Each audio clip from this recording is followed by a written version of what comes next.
বলবো স্যার, আমি আমি আমি যা জানি সব বলবো স্যার।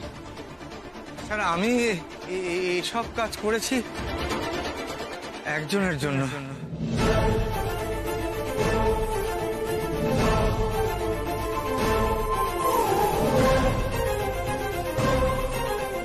সেটাই তো জানতে চাইছি, কার জন্য তুই আর কাজ করছিস বল। স্যার রজত শুভ্র রক্ষিত।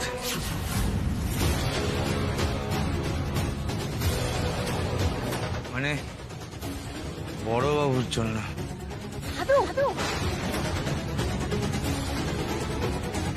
এত সহজে ধরা পড়ার মানুষ গায়ত্রী নয়। তুমি দাদুর জন্য টুকাই বাবুর এত বড় ক্ষতি করতে যাচ্ছিলে কেন? কারণ কারণ বড়বাবু আমাকে কাজ থেকে বার করে দিয়েছিল।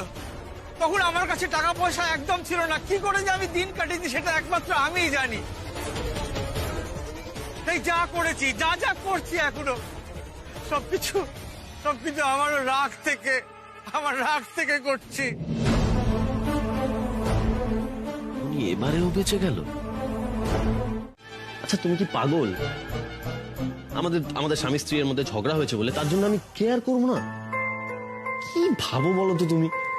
আরে বাবা, আমি আমার বউয়ের কথা ভাববো না তো কি পাশের বাড়ির লোকের কথা ভাববো?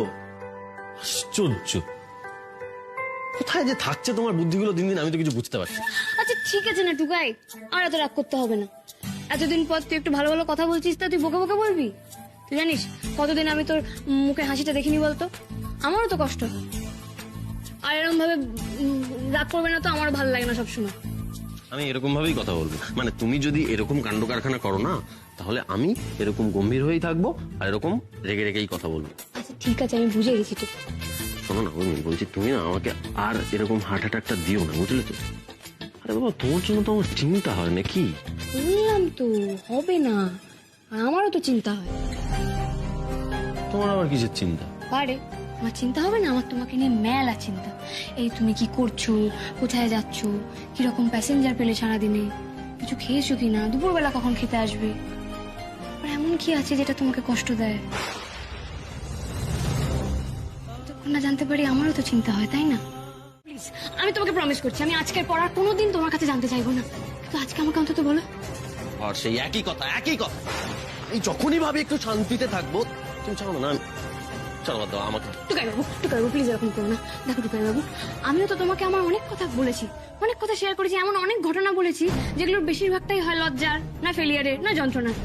তাও তো বলেছি বলো, কারণ আমি জানি তুমি আমার একমাত্র সেই বন্ধু যাকে আমি কিছু বলতে পারি, যাকে বললে আমি হালকা হতে পারি। তাহলে তুমি কেন পারো না? আমার কি এইটুকু জানার অধিকার নেই?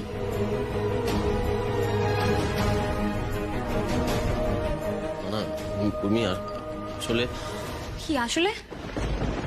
আসলে তুমি আমাদের সম্পর্কটাকে এখনো সেভাবে দেখো না যে তুমি আমার কাছে কমফোর্টেবলি কিছু বলতে পারো, তাই না? উর্মি, দেখো তোমাকে না বলার মতো তো কিছু নেই। তাহলে কেন বলছো না টুকাই বাবু? আসলে এমন কিছু কথা থাকে জানো তো, যেগুলো খুব যন্ত্রণাদায়ক।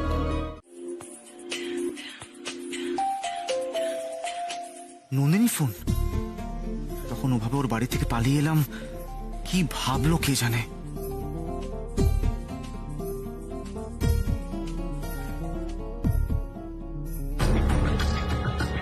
নন্দিনী ফোন মনে হচ্ছে, কি বলছে শুনতে হবে।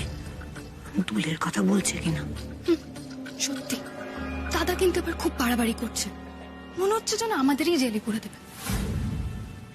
হ্যাঁ নন্দিনী বলো। সুমন, তুমি আমার উপর রাগ করে চলে গেলে, তাই না? বলো না আমি কি বলেছি, কি ভুল বলেছি। আমি রিয়েলি ভেরি সরি, আমি তো বলছি। এক সেকেন্ড, তুমি সরি বলছো কেন?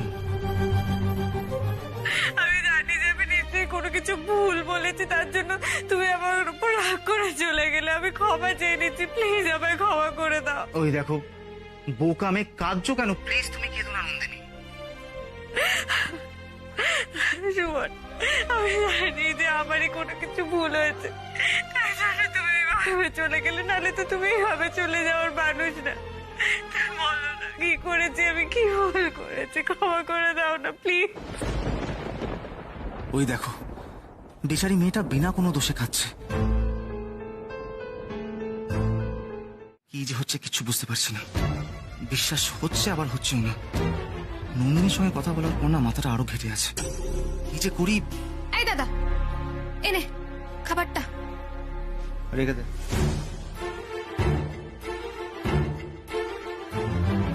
আচ্ছা শোন না দাদা, তোর সাথে আমার কিছু কথা ছিল। তোর তো আশীর্বাদের দিনটা সামনে চলেই এলো, তবে আমি ভাবছিলাম একটা নতুন লেহেঙ্গা কিনবো। না, সারা বছর অনেক জামা কাপড় কিনিস আর তোর কাছে অনেক শাড়ি সালোয়ার আছে, ওগুলোই পরবি। আরে বাবা, ওগুলো তো সব পরে ফেলেছি, একটা নতুন কিছু। মানে মানুষ কি 365 দিন 365টা জামা কেনে? বাজে কথা বলিস না, যা এখান থেকে। হ্যাঁ হ্যাঁ সেই, তাই তো বলবি। বৌদির জন্য নতুন নতুন গিফট কেনার সময় তখন তোর তো কোনো কারণ লাগে না, কিন্তু আমাদের জন্য জামা কাপড় কেনার সময় যত সব অসুবিধা। দাদা, পাকা পাকা বিধিয়ে কথা একদম বলবি না, আমি কিন্তু সহ্য করব না। তুই আমাকে মারতে পারলি রে দাদা। হ্যাঁ মারলাম, দরকার পড়লে আবার মারবো। তোর কোনো কাজ নেই না? সারাক্ষণ এদিক ওদিক ঘুরে বেড়াস, পাকা পাকা কথা বলে বেড়াস, একে নিয়ে নিন্দে ওকে নিয়ে নিন্দে, বই নিতে কোনোদিনও দেখলাম না তোকে। আর তুই নিজেকে নন্দিনীর সাথে তুলনা করছিস। ওকে দেখ আর নিজেকে দেখ, ওর গ্রেডস দেখ, ওর রেজাল্ট দেখ। She is a genius and you are nothing. তুই আমাকে এরকম বলতে পারলি? আমি পড়াশোনা একটু বাজে বলে তুই আমাকে বৌদির সাথে তুলনা করবি? হ্যাঁ করব, কারণ ভালোর সাথেই তুলনা করতে হয়। এরপর থেকে অনধিকার চর্চা করতে আসবি না, যা এখান থেকে। মা,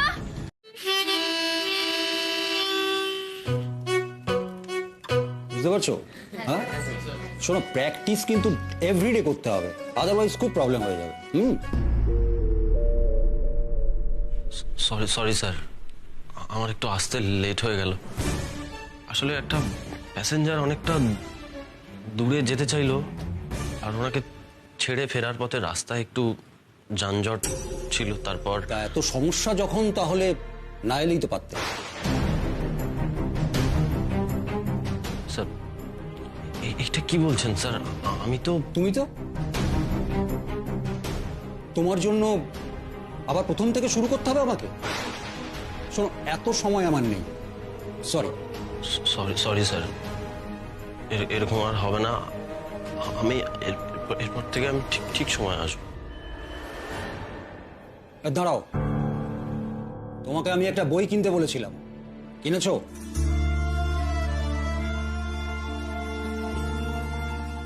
স্যার এই মাসে আমার একটু সমস্যা আছে। আমি নেক্সট মান্থে। মানেটা কি? 3 মাস ধরে তুমি একটা বই কিনতে পারছো না? আজ কিনবো কাল কিনবো বলে কাটিয়ে যাচ্ছ। তুমি বরং ট্যাক্সি চালাও, ওটাই তোমার হবে। মাউতার গান তোমার জন্য। তুমি বিশ্বাস করো, আমি চেয়েছিলাম ট্যাক্সি চালানো আর ক্লাস দুটো একসঙ্গে ম্যানেজ করতে, কিন্তু সেদিন স্যার ওটা বলার পর আমি আর পারলাম না নিজেকে কন্ট্রোল করতে। ট্যাক্সিওয়ালা নাকি তোমার মাউথের গান বাজাবে, শখ কত। আরে যা যা, ট্যাক্সির হর্ন বাজা, কাজে দেবে।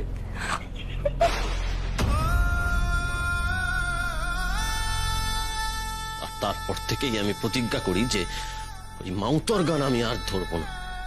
এসব নয় আমার জন্য, আমি যোগ্যই নই এসবে। এত শক্ত মানুষটা এতদিন ধরে এত কষ্ট পুষে রেখেছে, যে আজ এতটা ভেঙে পড়েছে। ওই আমাকে তো কোনোদিন বুঝতেও দেয়নি। কি ভাবছো অরুণ?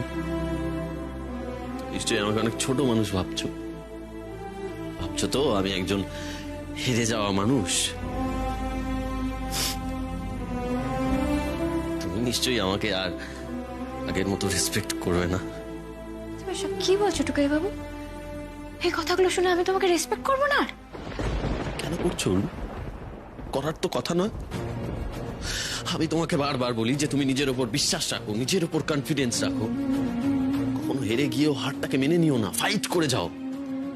আর আমি তো নিজেই এগুলো করতে পারছি না, হেরে যাচ্ছি বারবার।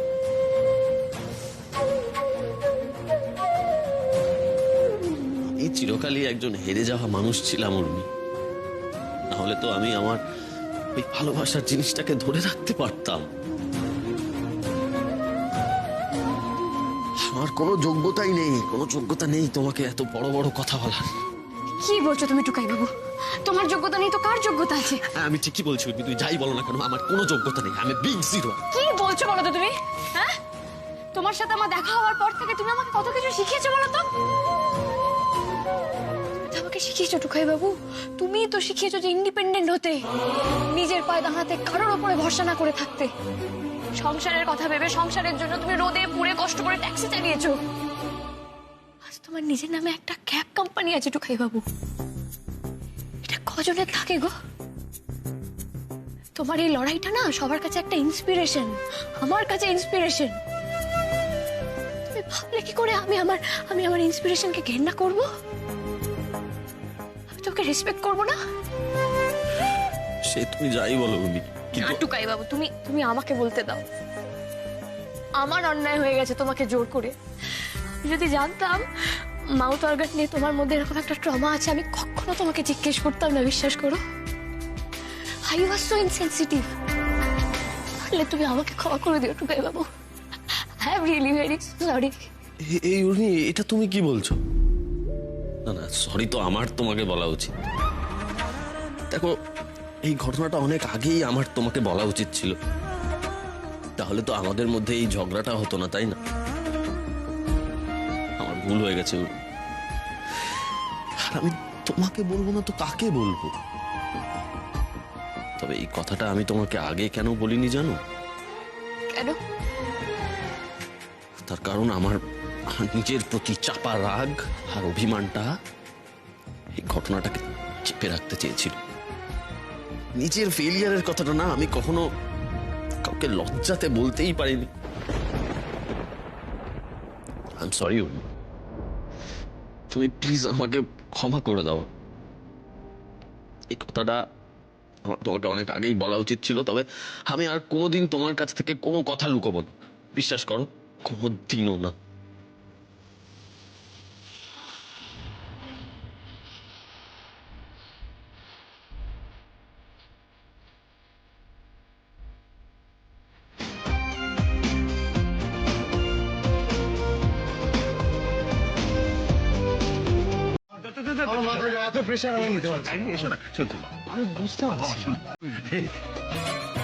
দাদুর কাছে যাবি, হ্যাঁ, গিয়ে একটু হালকা চোখে জল আনবি।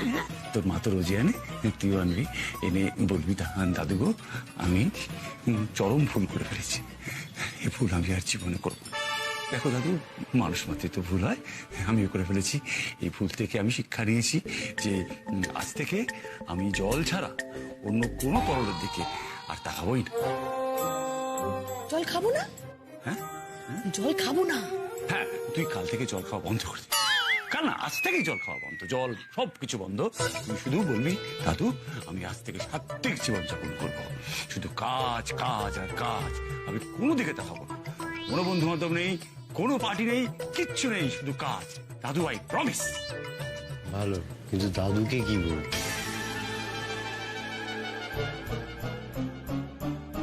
তাই না, দাদুকে কি বলবো? দাদুকে তো কিছু একটা বলতে হবে। বুঝে গেছি দাদুকে বলবো যে দাদু আজ থেকে আমি সাত্বিক জীবনযাপন করব। দাদু chill, take a pill, now we are friends. বুঝে গেছি।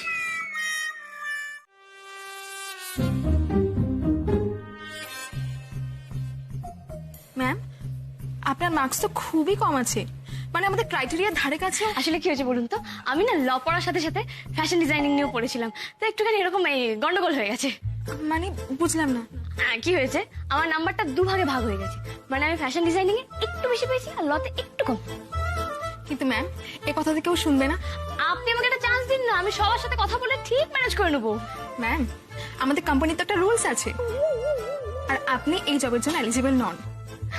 ঠিক, কিন্তু একটা কথা বলুন, আপনাদের এখানে যতজন ক্যান্ডিডেট আসেন ইন্টারভিউ দিতে, তাদের সবাই কি আপনাদের ক্রাইটেরিয়ার সাথে মানে খাপ খায়? 2-4 নম্বর কম তো হতেই পারে, তাই না? 2-4 নম্বরটা আলাদা ব্যাপার। সবচেয়ে বড় কথা হচ্ছে আপনাকে তো এবছর 5টা কেস অ্যাপিয়ার করতেই হবে, আর আপনি তো মাত্র একটা কেস অ্যাপিয়ার করেছেন।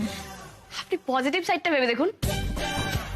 হ্যাঁ দেখুন, আপনাদের এখানে রুল হচ্ছে 5টা কেসে অ্যাপিয়ার করতে হবে। সেই জায়গায় আমি একটা কেসে অ্যাপিয়ার করেছি। আবার এটাও একটা ব্যাপার যে আপনাদের এখানে কিন্তু কোথাও লেখা নেই যে 5টা কেসে জিততেই হবে, বাট আমি একটা কেসে অ্যাপিয়ার করেছি আর সাকসেসফুলি জিতেওছি। দেখুন না, আমার কথাটা শেষ করতে দিন। আমি যে এসে লয়ারের এগেইনস্টে কেস লড়িনি, অ্যাডভোকেট বাসুর এগেইনস্টে লড়ে জিতেছি। মানে আপনি বুঝতে পারছেন ব্যাপার? দেখুন ম্যাম, আমাদের কোম্পানিতে একটা রুলস আছে আর আমরা তো সেই রুলসটাকে ব্রেক করতে পারি না। আপনি আমাদের এই জব ইন্টারভিউর জন্য এলিজিবল নন, তাই আপনার ইন্টারভিউ আমরা আজকে নিতে পারবো না। সরি। আমার একটা কথা শুনুন। সরি। দেখুন নেক্সট। হ্যাঁ টুকাই, আমিও এটাই জিজ্ঞেস করতে যাচ্ছিলাম, উর্মি কি এই বিষয়ে কিছু তোকে জানিয়েছে? কোত্থেকে এতগুলো টাকা পেলো? আমি এই বিষয়ে কিছু জানি না। তোমরা তো দেখলে আমি ওকে জিজ্ঞেস করতে গেলাম, কিছু বললো কি? ওটা তেজ দেখিয়ে চলে গেল। এটাই ওর সমস্যা, জানো তো। ওকে কিছু বলা যাবে না, বললেই গোসা। কেন এরকম করছিস বাবা? দেখছিস তো আজকে এই রাগের জন্য উর্মি ইন্টারভিউ দিতে চলে গেল। এটা ঠিক হলো? শোন টুকাই, সংসার করা অত সহজ জিনিস নয়। মাথা ঠান্ডা করে সবকিছু করতে হয়। সবসময় মাথা ঠান্ডা রাখা যায় না। আর তাছাড়া আমি মাথা ঠান্ডা রেখে ওর সঙ্গে কথা বলি, যথেষ্ট মাথা ঠান্ডা রাখি। আমিও তো মানুষ, সবসময় তো মাথাটা ঠান্ডা রাখা যায় না, তাই না? আর তোমরা তো সবাই দেখো মাঝে মাঝে ও কিরকম পাগলামি করে। আহা টুকাই, এমনি করে বলছিস কেন বাবা? ও তো ছেলে মানুষ, ওকে তো বুঝিয়ে সুঝিয়ে আমাদের চলতে হবে, তাই না? জেদ করে চাকরির ভূত মাথায় চাপিয়ে বসলো, তারপর কিছু না পেলে বাড়িতে এসে কান্নাকাটি জুড়ে বসবে। আমার আর ভালো লাগছে না টুকাই। উফ, এই মেয়েটাকে নিয়েও আমি কি যে করি, আমি একটু শান্তি পাচ্ছি না টুকাই। ভালোই তো, যদি জেদের বসেও চাকরির ভূত মাথায় চাপে সেটা ওর জন্যই ভালো। শোন টুকাই, আমি একটা কথা বলে রাখছি, উর্মি ফিরলেই কিন্তু আজ মাথা ঠান্ডা করে ওর সঙ্গে কথা বলবি, সমস্ত ঝামেলা মিটিয়ে নিবি। এটা কিন্তু তোর দায়িত্ব, মনে থাকবে তো? ওর জন্য তো আমারও চিন্তা হচ্ছে। ভালো মানুষের তো কোনো দামই নেই, ট্যালেন্টেরও কোনো দাম নেই। এদিকে টুকাই বাবুকে মা তো অর্গান ক্লাস থেকে বের করে দিচ্ছে, আর এদিকে আমাকেও ইন্টারভিউর জন্য দিতে দিচ্ছে না। আরে মানুষটা কেমন সেটা তো দেখ, কি পারে না পারে সেটা দেখ। ক্রিয়েটিভিটির তো কোনো দামই নেই। বাড়ি চলে যাবো আমি, দেবো না ইন্টারভিউ। হ্যাঁ বৌদি বলো। হ্যাঁ পড়না, কি খবর তোমার? আমাকে তো আজকাল ফোনই করো না, ভুলে গেছো নাকি? আর ফোন? না না, তোমাকে কি আর ভুলতে পারি বলো? কেন, কিছু হয়েছে? মনটা না আসলে একটু খারাপ আছে গো। ও মা, কোনো সমস্যা হলো নাকি? কি হয়েছে? তুমি কিন্তু আমাকে বলতে পারো। আসলে আমি না তোমাদের আশীর্বাদে পড়বো বলে দাদার থেকে না একটা লেহেঙ্গা চেয়েছিলাম, কিন্তু দাদা না কিনে দেবে না বলছে। ও মা, সে কি কথা? সুমন কিনে দেবে না বললো? আর বলো না, সে আমাকে নাই বলে দিতে পারতো, কিন্তু আমি মাত্র 2 বার লেহেঙ্গাটা কিনবো বলেছি বলে আমাকে না দাদা চড়ও মেরেছে জানো। কি? সুমন তোমার গায়ে হাত তুলেছে? ছি ছি ছি ছি, সুমন এত বড় অন্যায় কাজটা কিভাবে করলো? ঠিক আছে, তুমি এইভাবে কান্নাকাটি করো না পর্ণা, আমার ভীষণ খারাপ লাগছে। আমি তোমার দাদার সাথে কথা বলবো। আচ্ছা ঠিক আছে পর্ণা, তোমার যখন ইচ্ছা হয়েছে তোমাকে লেহেঙ্গা আমি কিনে দেবো। সত্যি বৌদি, তুমি আমাকে লেহেঙ্গা কিনে দেবে? হ্যাঁ দেবো। এবার খুশি তো? খুব খুব খুব খুশি। Yes, mission successful. যা, তুমি খুশি হয়েছো এটাতেই আমার খুব আনন্দ লাগছে। আচ্ছা শোনো না পর্ণা, তোমাকে না খুব ইম্পর্টেন্ট একটা কথা বলার ছিল। বলছি যে তুমি একটু মাকে বলে দেবে যে বিয়ের জন্য TV, fridge, AC, washing machine সব চলে এসেছে। আসল খবরটা এতক্ষণে দিচ্ছে? কি মাথা মোটা মেয়েটা। হ্যালো পর্ণা, শুনতে পাচ্ছ? হ্যাঁ হ্যাঁ বৌদি, শুনছি। যাক, খুব ভালো খবর। আমি এক্ষুনি মাকে গিয়ে জানাচ্ছি। রাখলাম। হ্যাঁ, বাড়ি গিয়ে বা কি করবো? বড় মুখ করে তো বলে এসেছি যে চাকরি নিয়ে। এখন এই রোদে তেতে পুড়ে কোথায় ইন্টারভিউ দেবে, কি চাকরি পাবে না পাবে কিছুই বুঝতে পারছি না। আমার খুব চিন্তা হচ্ছে। জানো তো বড় বৌদি, ভুলটা না আমাদেরই। ভুল আমাদের? না দেখো, উর্মির তো এখন অল্প বয়স, ওর তো কাজ করার খুব উদ্যম। এবার দেখো ওকে আমরা কোনো কাজ করতে দিই না, এই রান্নাঘরে আমরা আসতে দিই না, বা বাড়ির অন্য কোনো কাজও আমরা করতে দিই না। হ্যাঁ সেটা করতে দেই না, কারণ ও ছোট। ও এই বয়সে বাড়ির কি কাজ করবে বলতো? ও এখন আনন্দ করুক, ঘুরে বেড়াক, এটাই তো দরকার। আর একটা বয়সের পরে ঠিক সংসারের হাল ধরবে, কিন্তু তা বলে এখনই। দেখো বড় বৌদি, তোমার যুক্তিটা একদম ঠিক, কিন্তু আমরা যেহেতু ওকে কোনো কাজ করতে দিই না, ওর তো সংসারের কাজের প্রতি কোনো আগ্রহই তৈরি হয়নি। সারাদিনও একা একা বসে বসে কি বা করবে বলো দেখি, কতই বা আমাদের পিছু পিছু ঘুরবে। এই যে একা একা থাকে না, এইখান থেকে ওই চাকরি করার কথাটা ওর মাথায় এসেছে, বুঝলে? রক্ষে করো, মা বগলাতে ওকে কাজ করতে দিয়ে আর লঙ্কা কাণ্ড বাদিয়ে বসি, বাড়ি টাড়ি জ্বালিয়ে একদম ছিড়িবিষ্টিরি করবে। ছাড়ো তো। না রে মেজো, বিনি একদম ঠিক কথা বলেছে। আমরা ওকে বাড়ির কাজ করতে দিই না বলেই আজকে এই অবস্থা।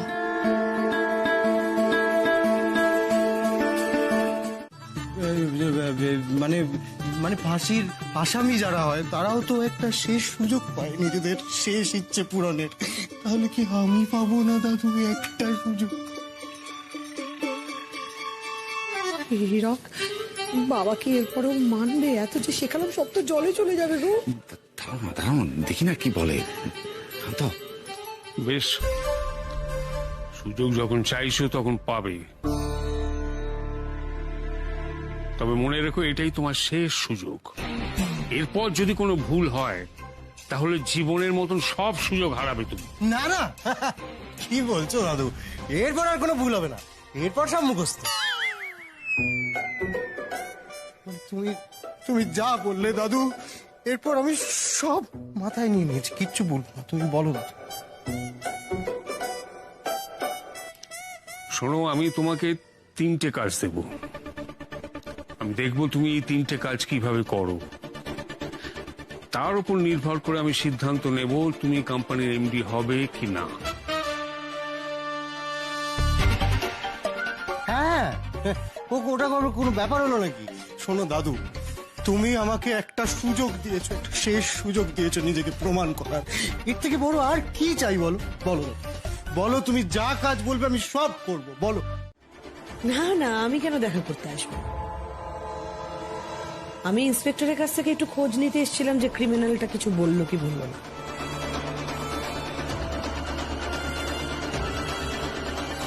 আসলে সমর ধরা পড়ার পর থেকে আমি একটু চিন্তায় ছিলাম যে ও কি বলছে সেটা জানার জন্য।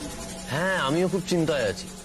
মানে সমর কি বললো আর আসল অপরাধী কে সেটা জানার জন্য তো আমি ভীষণ উদ্গ্রীব হয়ে আছি।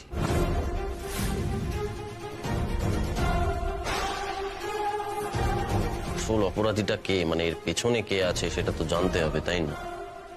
আর এটা জানার জন্য তো সব থেকে বেশি উদ্গ্রীব হয়ে আছে উর্মি।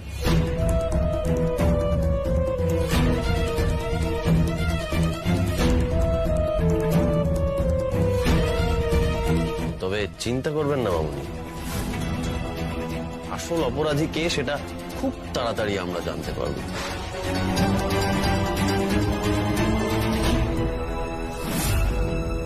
এই সাত্তকী তো আমাকে কথায় কথায় থ্রেট দিচ্ছে। সত্যি যদি সমর আমাদের কথা বলে দেয়?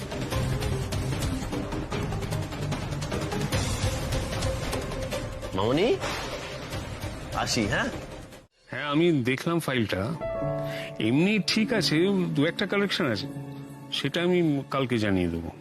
ওকে? আচ্ছা দাদু, তোমার জন্য কফি নিয়ে এলাম, আমি বানিয়েছি।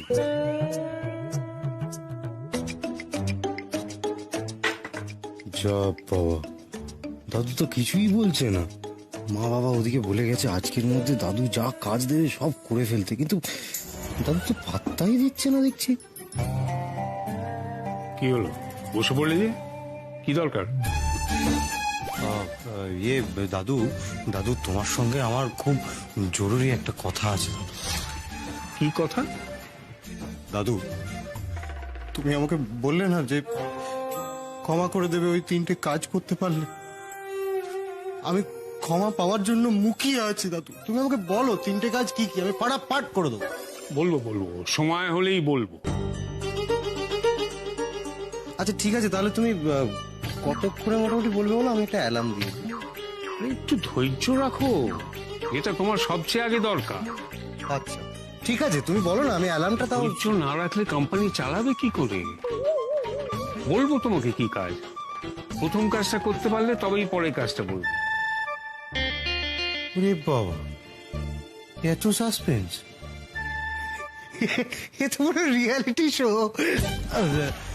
তুমি তুমি যখন বলছো দাদু, নিশ্চয়ই সেটাই একমাত্র রাস্তা। ওকে, কুল, তাই হবে। কফি খাও দাদু। হ্যাঁ বাবা, বলুন না।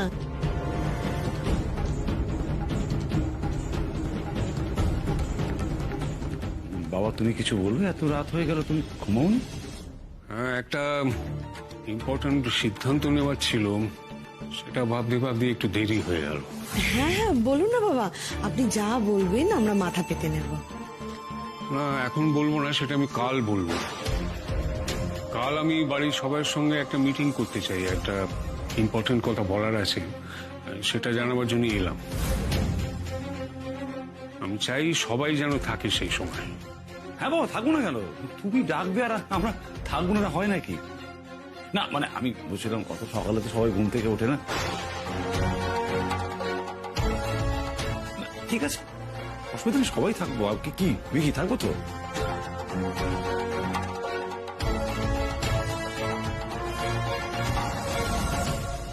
এই তোমার বাবাকে না আমার একদম বিশ্বাস হয় না। হ্যাঁ, তোমার বাবা কি করবে ঠিক আমি জানি না, আমার খুব সন্দেহ হচ্ছে। সন্দেহ তোমার প্রথম থেকেই হচ্ছে। আমার মনে হয় কালকে সবাইকে ডেকে বাবা বলবে বিকিকে দিয়ে উনি কি করাতে চাইছে। হয়তো সবার সামনে ওকে ফেলিয়ার প্রমাণ করতে চাইবে। এই শোন, কালকে দাদু তোকে যা কাজ বলবে সব মাথা পেতে নিবি, সব হ্যাঁ বলবি, সব পারবো, মনে থাকবে? সামলে নেবো, মানে আমি সব সামলে নেবো।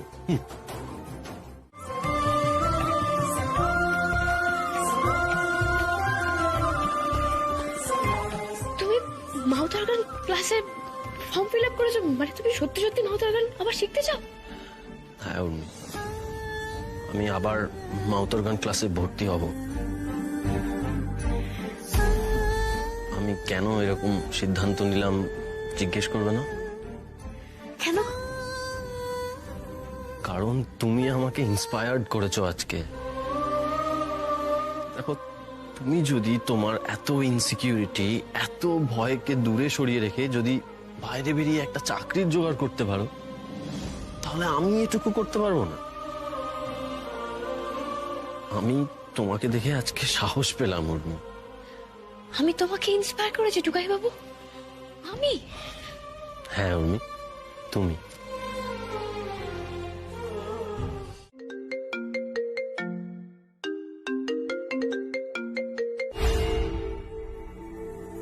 হ্যালো। হ্যালো, হ্যাঁ আমি উর্মি সরকার বলছিলাম। ও হ্যাঁ হ্যাঁ, বলুন। কি ঠিক করলেন? মানে বাড়িতে কথা হলো হাজবেন্ডের সাথে? হ্যাঁ, কথা হয়ে গেছে, আমি এই কাজটা করতে রাজি। আপনি বলুন কবে থেকে জয়েন করতে হবে? বাহ, এটা খুব ভালো খবর। দেখুন, মানে আমি চাইছি আপনি as soon as possible join করুন। এই ধরুন আগামীকাল থেকেই। কাল থেকেই শুরু করে দেবো? আচ্ছা ঠিক আছে, আমি কাল থেকেই জয়েন করবো। Very very good, very good. ঠিক আছে, তাহলে আপনি কালকে চলে আসুন। দেখুন, আমি না একটা ব্যাপারে খুব আশাবাদী। মানে আপনি আর আমি যদি মিলে এই কাজটা করি, তাহলে আমাদের দুজনের জন্য কিন্তু এক্সপিরিয়েন্স একটা দারুণ কিছু হতে চলেছে। That's for sure. তাহলে কালকে আপনি আসছেন তো? মানে আপনি কনফার্ম জয়েন করছেন তো? Confirm confirm confirm. ঠিক আছে, এখন রাখি। ওকে, ফাইন। কত প্রবলেম ওটাকে নিয়ে, কি যে বলি আমি। একে তো নন্দিনীকে কান্দলে দিতে পারিনি আমি, তার মধ্যে আপসেট হয়ে পড়েছে। মানে কেন দিসনি? অভিক ডিটেলস দিয়ে কথাগুলো বলতে এখন ভাল লাগছে না। আচ্ছা ঠিক আছে, ডিটেলস না হয় পরে বলিস, কিন্তু তুই কথাগুলো না বলতে পারলে তোরও তো মন হালকা হবে না। অভিক, আমি না খুব মাঝখানে পড়ে গেছি। কেন? অভিক, তুই বিশ্বাস করতে পারবি না, বাবা মায়ের বিয়েটা নিয়ে কতটা বাড়াবাড়ি করছে। আমি না জাস্ট বুঝিয়ে উঠতে পারছি তাদের। সারাক্ষণ শুধু সমস্যা ক্রিয়েট করছে, তার মধ্যে নন্দিনী জড়িয়ে পড়ছে আর ও ডিস্টার্ব ফিল করছে। আচ্ছা, একটা বিয়ে নিয়ে এত ঝামেলা হতে পারে অভিক, আমি সত্যি ভাবতে পারি না। আচ্ছা, মানুষের মধ্যে কি একটু মানসিকতা নেই? আমি না জাস্ট ডিস্টার্ব ফিল করছি অভিক, আর কিচ্ছু নয়। আচ্ছা ঠিক আছে, একটু শান্ত হ, এত মাথা গরম করিস না। দেখ, বিয়েটা একটা অনেক বড় বিষয়। এটা দুটো মানুষের মধ্যে শুধু হয় না, দুটো পরিবারের ভেতরেও হয়। আমার মনে হয় আঙ্কেল আন্টি সেই জন্য প্যানিক করে ফেলছেন। প্যানিক নয় অভিক, এটা আরো অনেক বড় ঝামেলা হবে, বিশ্বাস কর। তাই আমি একটা ডিসিশন নিয়েছি, আর সেটা বলার জন্য আমি তোকে ডাকলাম। কি ডিসিশন? অভিক, আমি ডিসিশন নিয়েছি যে বিয়ের পর আমি আর নন্দিনী বাবা মার সাথে থাকবো না। কারণ বাবা মার সাথে থাকলে আমার আর নন্দিনীর মধ্যে কোনো শান্তি থাকবে না। তুই ভেবে চিন্তে ডিসিশনটা নিয়েছিস তো? কথা তো হয়েই গেল। পারবি, আমি তো আছি, আমি তোকে হেল্প করবো, তুই বল। দাঁড়াও দাদু,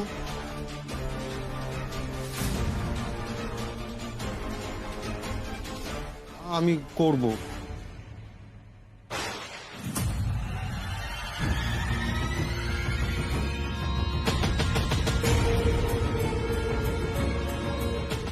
এটাই তো চেয়েছিলাম। ঠিক আছে, কাল তাহলে অফিসে চলে এসো। এই কাজটা হয়ে গেলে পরের কাজটা বলবো। তোর চাপে তো বলে দিলাম, এবার করবো কি করে? তুই ভাবতে পারছিস আমি আমি লোকের ঘরে ঘরে ফাইল চা? আরে আমি তো বললাম তুই পারবি, আর আমি তো আছি নাকি, তুই ব্যাস এগিয়ে যা। দেখ, আমি কিন্তু তোর ভরসায় হ্যাঁ করলাম, তুই কিন্তু আমাকে ঝুলিয়ে দিস না। ঝোলাবো না, কাঁপবি নেই। দাদু, আপনাদের সবাইকে একটা ভালো খবর দেওয়ার আছে। উর্মি আগামীকাল থেকে একটা ল ফার্ম জয়েন করছে।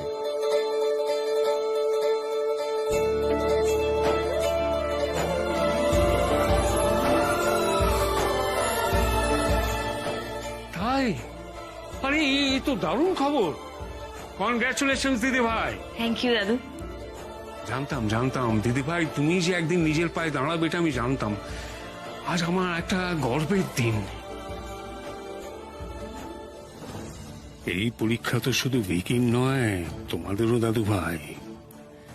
যে কনফিডেন্স, যে লড়াই করার ক্ষমতা আমি দেখতে চাই, সেটা তো আমি চোখের সামনে দেখতে পাচ্ছি।